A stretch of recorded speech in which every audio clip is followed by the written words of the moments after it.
Welcome to the Salmon Runs YouTube. Enjoy the video. In this video, I will explain how to create a landing page on Squarespace. First, navigate to your Squarespace site editor and click the plus icon to add a new page. You can then select a blank layout or choose from dozens of professionally designed landing page templates. Give your page a descriptive title, like New Product Launch, to keep your site well organized.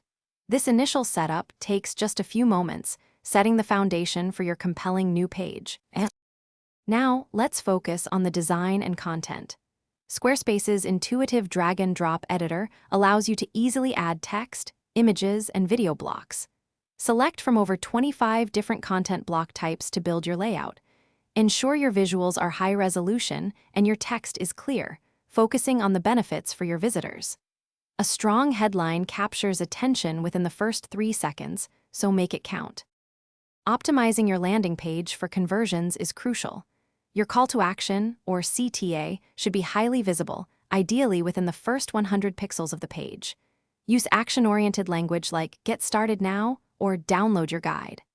Always check your page's appearance on various screen sizes, ensuring it looks perfect on mobile, tablet, and desktop.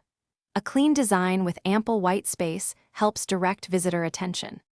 Finally, it's time to launch your landing page. Before publishing, thoroughly review all text, images, and links to catch any errors. Set a clear, concise URL slug, which helps with search engine visibility. Once live, share your page across your social media, email campaigns, and other marketing channels to drive traffic. Remember, a landing page is a powerful tool for achieving specific marketing goals. Thanks for watching. Consider subscribing if we helped you.